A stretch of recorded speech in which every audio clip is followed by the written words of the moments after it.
Yo, welcome back to the channel, y'all. I just got back from the hospital, so I cannot sleep. Let's get straight into this video. Why NBA rivalries cannot match Europe. Basketball matters, basket news. Shout out to y'all, all right? I'm not trying to steal y'all content. I just want to be more knowledgeable about this topic. I want to hear what y'all got to say, assess it. If I have anything to say about the other side, I will let you know. Otherwise, let's just enjoy the video, all right? Brought to you by Surfshark. More on them later. Whoa. I love a good NBA rivalry, but let's be honest. Most of them are built by some specific playoff series, star players, and we're talking about a few specific eras. Facts. Then you look at European basketball, and what you find are rivalries built on city geography, political backgrounds, deep family traditions, and are between century-old multi-sport clubs. Now, this is what I will say. I completely understand the argument just straight off rip. I feel like it runs a little bit deeper with European rivalries versus the NBA. It can run pretty deep within NBA teams or between players or whatever the case is, but I feel like overseas it's a little bit deeper of a meaning. I'm not saying it's a better meaning or it's worse or it's smarter or it's dumber. That's not what I'm saying. I'm just saying that it may have a lot of different reasons or reasonings when it comes to overseas basketball. Like some wild shit. Crazy shit.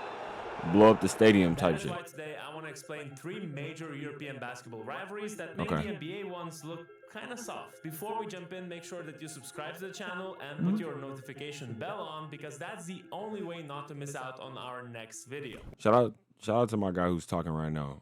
We appreciate the content. We appreciate what you got to say. We appreciate your views, because as an American, I don't really understand it until you say it. And it's like, okay, I can see that a little bit. You get what I'm saying? We start in Belgrade, Serbia, Okay. the birthplace of what's known as the Eternal Derby. The city's two competing clubs are Crvena Zvezda and Facts. Partizan. Facts. Partizan. Never heard that before. Never heard Partizan. Ever. That's a first. Not the last though. I'm gonna definitely use that. Established in 1945, just after the Second World War, inside the new Yugoslav system. Crvena Zvezda, or Red Star, came from a youth sports society connected to the new government, while Partizan was formed through the Yugoslav army's sports structure. Okay. Both clubs almost simultaneously launched both football and basketball sectors, and their first official basketball game came just 1 year later. Partizan won that in a highly entertaining 24-21 match. 24-21. What was y'all playing? Only 2 quarters? That's like football numbers. Well, y'all didn't have no real bucket getting. No, I'm just playing. Let's keep going. But okay, how did these two sporting organizations grow to literally hate each other? From my interactions with Serbians, I heard that one club represents one clear political side and the other represents the opposite. But the truth is that modern fan bases are much more complicated than that. There's no one clean border splitting Belgrade into Partizan and Zvezda neighborhoods, for example. Fans live across the city, and in many families, fandom is something you inherit as a kid. Yeah.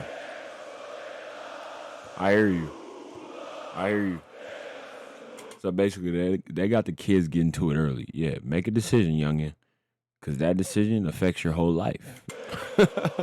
that one decision. During my last visit to Belgrade, I met a Partizan supporter who was Partizan. married to a Zvezda fan. So Sheesh. good luck to their child. Yeah, Anyhow, facts. even though the football Facts. rivalry is probably more famous, Who are you a fan basketball of? did create its own history fairly quickly. Crvena Zvezda controlled the early years of Yugoslav basketball, winning 10 championships in a row after the war. Then Partizan became a major force during the 1970s, won European Courage Cups, and eventually reached the highest point possible by becoming European champion in 1992.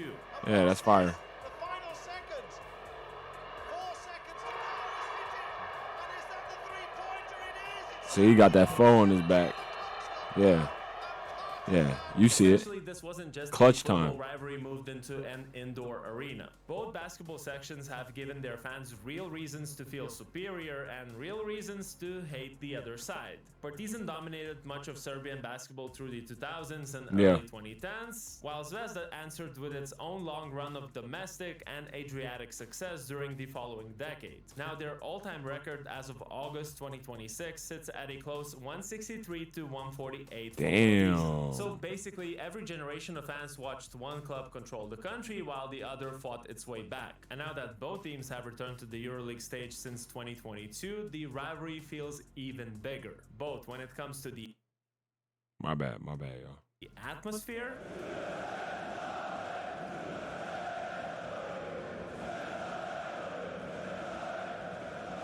and huge moments. Bulldozer.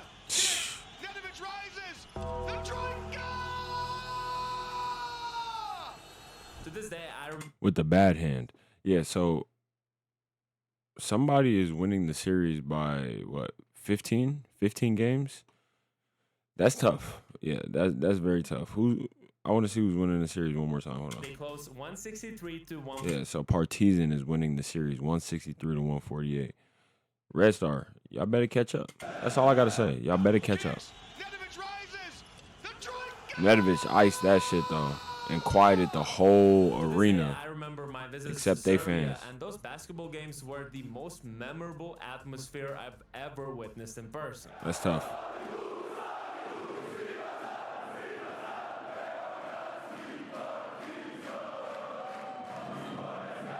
Yeah, that's wild.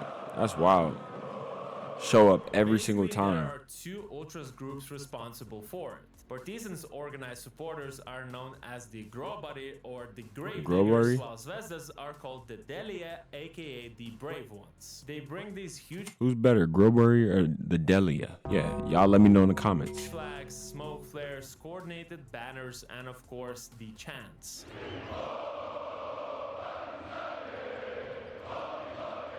Chants that start hours before the game, continue throughout Outside. the entire night, and later echo the streets long after. Both clubs have also used the same major arenas in Belgrade, which means the exact same Facts. building can feel completely different depending on whose home game it is. Yeah, The that's craziest wild. thing is that those crowds can literally be decisive. Many of the Serbian League, Korać Cup, or ABA League games have been interrupted or stopped completely because of crowd trouble. Oh, yeah, you Whether notice. it's the offensive chants, lighters, You notice already. points, or other objects getting thrown at players, or fights in the stands breaking out. I was told that those fights continue after the games when opposing ultras meet in local gas stations. Yeah, that's not while good. the ultras make the games feel special, That's terrible. it also often becomes much bigger than basketball itself. Yeah, and I fact. think now it's a perfect time to take a break from all this intensity and talk about today's sponsor. So So we're not really gonna talk about Surfshark. I'm not gonna lie to you. But one thing I will say, I feel like Americans, in this sense of the NBA, do a better job of keeping it basketball. I know fights obviously go on, competitive nature, everything like that. But when I say it runs deeper in European basketball, I mean like there's like deeper hatred like to the opposing side because they're just fans of that team. You get what I'm saying? Like I don't think when it comes to NBA rivalries, only a handful. Like you got the Celtics and the Lakers where Celtics fans hate the Lakers and Lakers fans hate the Celtics. But other than that, I don't feel like it runs too much deeper or further than beyond basketball. I feel like for the most part, the NBA and its rivalries keep it basketball. They might not like a person individually or whatever the case is, but they express it on the basketball court. They don't throw flares in in regular civilized population. They're not roaming the streets, shooting people up with fireworks and shit like that, throwing shit at people. We're not throwing shit on the court. We're not lasering the players in their eyes. Like certain shit is just like crossing the line. You know what I mean? Their You get me media and or not? services have become Y'all don't part get me? of my daily online We're gonna skip With this, though. Surfshark, you can country connections. This means there's also additional data to go to actually not They getting Athens, money. Greece. They getting money. Now let's get back to these heated rivalries. We arrive in Athens, Greece. Yes, sir. We got to go to one of those outside games too, by the way. At the start of the season, They be having a lot of people outside. They be playing them outside games. Definitely got to make our way to one of those. All right. Excuse me.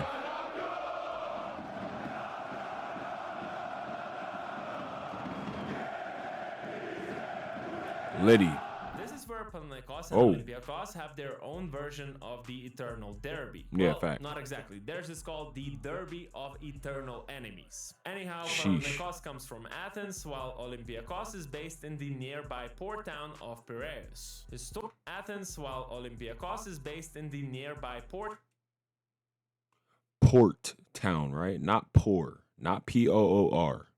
Port, right? Because these are ports. Yeah. This is a vibe. Yeah, we got to experience this. By the way, when I'm here, I'll be so out the way you won't even know I'm here. town of Piraeus. Historically, Panathinaikos was linked more with the old Athenian society, while Olympiacos was seen as the club of the working people from the port. But again, that does not perfectly describe the modern fan bases. Both clubs now have supporters from every class and even outside of Athens. What still matters, though, is the Athens versus Piraeus identity. Wow, shit. See, like shit like that. Started Like in football, as their first ever match happened in 1925. It took over 20 years after that for their first basketball meeting to happen. There, Power won 38-31, and since then they have played each other hundreds of times. Just like with the Zvezda and Partizan rivalry, basketball built its own stage for hatred, and over time, it became one of the most important stages. They'd be going The crazy. biggest difference and the selling point of the Greek derby is the level of basketball success on both sides. Yeah, facts. Panathinaikos became one of Europe's most dominant teams from the mid-1990s, especially under Željko Obradović. Facts. That golden era gave them 6 European titles, 2 triple crowns, and etched the names of legends like Dimitris Diamantidis in stone. Meanwhile, Olympiacos reached the top in 1997, then came back with another huge era behind Vasilis Spanoulis and Yorgos Spanoulis. Trifidis, winning back-to-back EuroLeague titles in 2012 and 2013. That's a good flow right there. Good root beer flow. In the modern day, we saw Panathinaikos win their 7th title in 2024, while Olympiacos just got their 4th in 2026. So whenever these teams meet, it's usually much more than just figuring out who's ruling Greece that night. And their head-to-head situation is quite interesting too. As I said, Pau has more titles in the EuroLeague, but has lost their last 11 games in a row against Olympiacos. And that's current. They're currently 0-11 in the last 11 games against Olympiacos. So that needs to change ASAP for the Greens. For the Reds, y'all need to keep dominating this series for right now. In fact, in the EuroLeague, Olympiacos has an all-time record of 27. Damn. But then you they kicking y'all total ass. record across all competitions, and Pau leads 173 to 160. So They're up 13. So that's what they trying to make up. They trying to make up for all those losses. Y'all down 13 still, Oli, so y'all got a little climbing to do. Panathinaikos, y'all better not let them tie this all-time series up. again, depending on the decade, one club has usually been chasing the other. Now, another side that makes this rivalry special is what's happening both on the court and off the court. Yeah. You have the Giannakopoulos family on the Panathinaikos side and the Angelopoulos brothers with Olympiacos. There are constant arguments about referees, and both clubs regularly believe the system is working against them. Hey, the last names are OD. The last names are crazy. Look, I'm not interested in deciding which conspiracy is true, because fans from both sides could spend 5 hours telling you why the other club controls Greek basketball. Point being, fittingly for the Greeks, there's been a lot of drama in the background. In 2019, for example, Olympiacos literally walked out of the game at halftime over the officiating, and they accepted relegation from the Greek league just to avoid playing Panathinaikos again. Pau has also received fines, played games behind closed doors, and faced punishments for its own supporter problems over the years. The Gate 7 versus Gate 13 rivalry is just as fierce as the Belgrade Derby 1, and there's been plenty of incidents and fights throughout the years. I wasn't saying yes sir to the game being delayed or them having to run in the stands. I mean, them having to run to the locker room, shit like that. Like, that's not cool. Like, that's what you won't see happen in the NBA. You get what I'm saying? Some people, I feel like they like that. I feel like some people don't like it. either way, it's delaying what we came here for, which is basketball at the end of the day. So let's take that into account when we talk about, oh, soft, or oh, this a rivalry, or oh, we trying to fight, it's supposed to be basketball. Yeah, it starts off with basketball. So y'all could say it's soft or whatever the case is. At some points, it's dope to see like all the intensity, the whole atmosphere just kind of going crazy and blowing up. However, like blowing up is perceived or how it's taken. But like at the end of the day, like it's basketball. Let's keep it basketball. We're not trying to get nobody hurt with no flares or no bombs, no rockets, none of that shit. You feel me? You get what I'm saying though? All these fan incidents, Like, am I speaking facts or not? including a flare hitting Just a let me know. player. So if you want to check that out, I'll leave the link in the description, or I'll leave it at the end screen of this video. Finally, we have a rivalry that might be the most underrated between these three. Okay. Fenerbahce against Galatasaray. Never heard this one. Never heard of this one.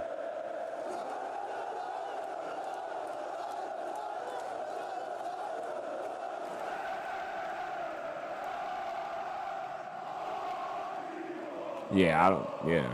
Probably They the just going easiest way fed. to understand it is through the geography of Istanbul. Galatasaray comes from the European side of the city, while Okay. Fenerbahce is on the Asian side. That's why Yeah. this matchup is called the Intercontinental Derby. Galatasaray was founded through the famous Galatasaray High School, while Fenerbahce grew from the Kadıköy community. Historically, people connected Galatasaray more with an old educational elite, and Fenerbahce more with its local community. And That's just crazy. like with the other two rivalries, both fan bases today exist everywhere in Istanbul, across Turkey, and even worldwide. Facts. Facts. Big facts.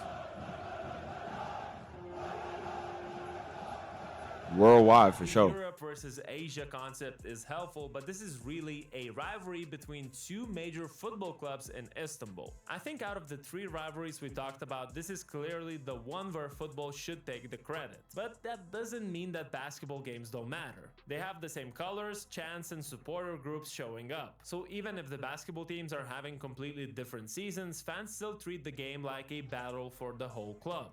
I've never heard of the other team before, so basketball wise, I feel like Fenerbahce is kind of running the table basketball wise. Just to be real, I haven't heard of the other team. I've never seen the other team play. I didn't even know this was a rivalry, so that should tell you all that you need to know.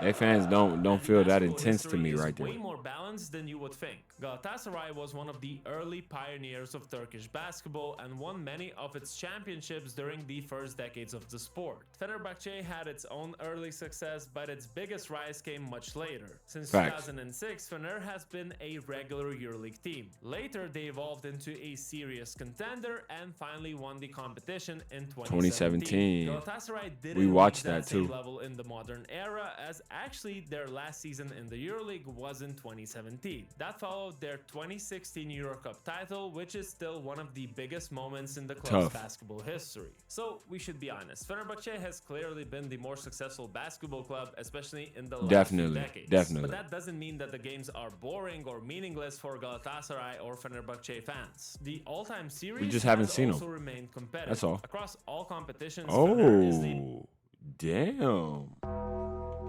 The all-time series has also remained competitive. Across all competitions, Vesely, that's you? Fener is leading Ooh. 135 to 123, which is actually the smallest margin compared to the other two rivalries. But anyways, the fans are not selecting Down their 12. club by looking at the standings. Just like in Serbia or Greece, they usually support the same team their family already supports in football. And that's exactly Facts. what the atmospheres of these games reflect.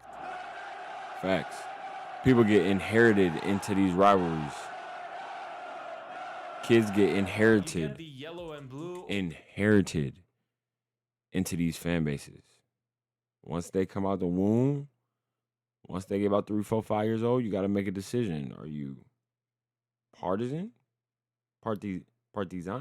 I forgot how he said it. I'm going to make sure I go back and say it how he was saying it. But are you partisan? Or are you Red Star? Make a decision right now, youngin'. or red had in yellow stands, football chants brought indoors, huge flags, Early. smoke flares, and heavy security around the arena. Let me know early.